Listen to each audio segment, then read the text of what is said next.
નમસ્કાર, જય માતાજી. તમને પાડવા માટે કોશિશ નહીં, પણ તમે કદાચ કાવતરાથી ના પડો ને તો તમારા જગતમાં વટ પડ્યો કહેવાય. બરાબર ભાઈ, જ્ઞાનીબેનને પાડવા માટે કેટલી કોશિશો, કેટલા કાવતરા. કદાચ જે આપણે દશામાના વ્રતની સ્ટાર્ટિંગ એટલેથી કરીએ આપણે, તો ભાઈ મને તો કોંગ્રેસે ખાવા નથી આપતી કે નથી ભાજપે નથી આપતી. રેડી, આપણે ક્લિયર કહીએ. આમાં તો એક જે જ્ઞાનીબેન દશામાના વ્રતવાળું બોલ્યા, આપણે ક્લિયર કહી દઈએ. બરાબર, કના માટે બોલ્યા છે કે જે લોકો જે આર્થિક રીતે, શૈક્ષણિક રીતે જે પછાત હોય એવામાં કયો સમાજ આવે? આપણો ઠાકોર સમાજ.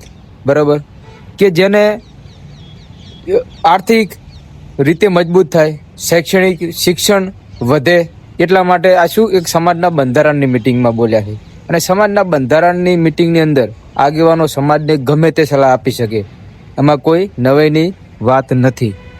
બરાબર, બીજું કે આપણે એટલું કહેવા માગીશ કે જેટલા બે વિરોધા લોકો જે વિરોધ કર્યા ને એ લોકોની મેં આઈડી જોઈ, તો આઈડી દરેકે દરેક કોંગ્રેસ વિરોધી હતા એ લોકો. અને અમારી સમાજનો એક પણ એવો વ્યક્તિ નથી કે કોઈ આ જ્ઞાનીબેનનો આ વસ્તુનો વિરોધ કર્યો હોય. બરાબર, મારો વિષય કોંગ્રેસ, ભાજપ કે આમ આદમી પાર્ટી નથી. હું સમાજ પ્રેમી છું, પહેલેથી કહી દઉં. હું કાલે ઉઠીને ભાઈ ભાજપના નેતાનું મારા સમાજનું હોય એના વિશે પણ બોલીશ, હું કોંગ્રેસનું કોઈ હોય તો એના વિશે બોલીશ. આપમાં કદાચ મારા સમાજને કંઈ જરૂર પડશે તો એના વિશે પણ બોલીશ. બરાબર, બાકી આ વસ્તુ ધર્મવાદ એટલે કે હિન્દુવાદમાં ન લઈ જાઓ. બરાબર, આપણે બીજી વાત કરીએ કે મુસલમાનનો હિન્દુ જે મુસલમાન આવે એમને દેવી દેવતાઓનો તમે કોઈ દિવસ ફોટો નહીં જોયો હોય, પગે મેં ના આવે. બરાબર, આપણે દશામાના 10 દિવસ વ્રત કરીએ છીએ. 12મા દિવસે કદાચ જોવા જતું દશામાને મૂર્તિની હાલત શું હોય, 12મા દિવસ નહીં, કદાચ મહિના પછી જતું. બરાબર, તમે દશામાના વ્રત કરો તો બરાબર છે. વ્રત કોને કહેવાય? શ્રદ્ધા કોને કહેવાય? કે મંદિરે જઈ અને માતાજીના દર્શન કરવાના હોય, ત્યાં આગળ માથું ટેકાઈને માતાજીને કહેવાનું હોય કે હે માતાજી, અમે જે કાર્યમાં ઉતરીએ એ કાર્યમાં માતાજીની શ્રદ્ધા કોને કહેવાય? માતાજી એટલે શું? મંદિર જઈ માતાજીના વ્રત એટલે શું? મંદિર જઈ અને માથું ટેકાઈને કહેવાનું હોય કે હે માં, અમે જે કાર્યમાં ઉતરીએ છીએ અમને હિંમત આપજે, અમને તાકાત આપજે, કોઈ જગ્યાએ અમને હારવા ના દેતી. બાકી તમે માતાજીને 1 લાખનું બંડલ માગણી કરશો, અથવા કંઈક કે અમને કેન્સર મટાવી દે, અથવા મારી કિડની ખરાબ થઈ જાય, શાદી થઈ જાય, અથવા માતાજી મને દીકરો આપી દે, એ વસ્તુ પોસિબલ નથી. બરાબર, આપણે સમાજને જ્ઞાનીબેને કીધું છે કે ભાઈ અંધશ્રદ્ધામાંથી આપણે બધા બહાર આવીએ અને બીજી સમાજની જેમ આપણે પણ ગભો સાથે ગભો મિલાવીને ચાલી શકીએ, એની વાત કરી છે. બાકી અમુક લોકોએ જે રાજનીતિ મુદ્દો બનાવ્યો છે, આ રાજનીતિ મુદ્દો નથી. અને આપણે ભુવાની વાત કરીએ. ભુવા એટલે શું? કે જે જૂઠા ભુવા છે, માતાજીના નામે દોરા બાંધીને અથવા ખોટી બાધાઓ આપીને ખોટા પૈસા પડાવી લે છે, એમના એવા ભુવાઓ માટેની વાત કરી છે. અને ખોટા ભુવા હોય તો ઈદ માથે લે. સાચા ભુવા આ મુદ્દો કઈ દિવસ માથે લેવાના નથી. અમુક હોય ખોટા ભુવા, બરાબર, લાગુ પડે એને વટથી ઓઢી લેવાનું, વિડીયો ક્લિપ કરીને જે ચડાવી દેવાનો. બરાબર, સાચા ભુવાની વાત નથી કરી. સાચા ભુવાને મારા સલામ. હું પણ ઘણા ભુવાને પગે લાગતો હતો, પણ કેવા સાચા ભુવાને, જૂઠા ભુવાને નહીં. અને અમુક જૂઠા ભુવાઓએ બધું ઓઢી લીધું માથે. તમે જૂઠા છો તો ઓઢ્યું છે, સાચા હોત તો ના ઓઢો.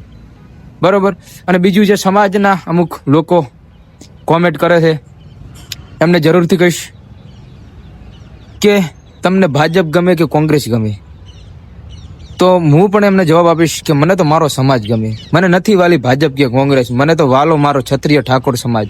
કાલ ઉઠીને મારું અવસાન થાય તો મારી રાજકીય પાર્ટીઓ મારો ગભો ઉઠાવવા નહીં આવે, મારા સમાજનો વ્યક્તિ આવશે. બરાબર, અને મેં 2 લાઈનો આના પહેલાં પણ કીધી હતી. વિક્રમભાઈનો વિધાનસભાવાળો મુદ્દો બન્યો ત્યારે કે સમાજ માટે બોલો, બોલી નથી શકતા તો લખો, લખી નથી શકતા તો વાંચો, વાંચી નથી શકતા તો સાથ આપો, સાથ પણ નથી આપી શકતા તો જે બોલી રહ્યા છે, જે લખી રહ્યા છે, જે લડી રહ્યા છે એમનું મનોબળ મજબૂત કરવાની કોશિશ કરો. આ પણ નથી થતું તો કમસે કમ એમનું મનોબળ ન તોડો. બરાબર, એમને હિંમત આપો, એમને શક્તિ આપો, એમને કહો કે અમે તમારી સાથે છીએ. અને ભાઈ એટલું જે આ લોકોએ ધર્મવાદ મુદ્દો બનાવ્યો છે એમને ચોક્કસથી કહીશ કે કદાચ ઠાકોર સમાજની અંદર એક નહીં, અનેક નહીં, હજારો એવા મુદ્દા બન્યા છે, આજ સુધી ન્યાય જ નથી મળ્યો. બરાબર, કદાચ કોઈ ન્યાય અપાવી શકતું હોય આ ધર્મવાદવાળા તો મને ચોક્કસથી કહેજો. કાલ ઉઠીને હું જ્ઞાનીબેનના વિરોધમાં ઉઠીશ. કદાચ કેશવનગરની અંદર પોતાની મહેનતથી ખુદના દમ ઉપર ના કે કોઈ સરકારી સહાય લઈને ઘર બનાવ્યા હતા કેશવનગર અમદાવાદના 150 કે એક મેં ઝૂંપડપટ્ટી નહીં પરંતુ 1 માળવાળા 2 માળવાળા 5 માળવાળા સરકારે તોડી દીધા. બરાબર, કદાચ એનો કોઈ ન્યાય આપી શકતો હોય તો મને ચોક્કસથી કહેજો. હું જ્ઞાનીબેનના વિરોધમાં છું.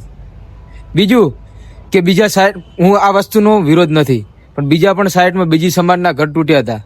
બરાબર, એમને સરકારે બીજી જગ્યાએ ઘર આપતી હોય તો ઠાકોર સમાજને બીજી જગ્યાએ ઘર કેમ ન આપે? કદાચ આ કોઈ ઘર કદાચ આપતું હોય તો મને કહેજો. હું જ્ઞાનીબેનના વિરોધમાં બોલવા તૈયાર છું. બરાબર, તમે કદાચ વોટ જેટલા પણ બોલ્યા છે ને જ્ઞાનીબેનના વિરોધમાં બરાબર છે, બાકી તમે વિડીયોની અંદર વટથી બોલો કે જ્ઞાનીબેનને મેં વોટ આપ્યો હતો અને હું વિરોધ કરી શકું છું.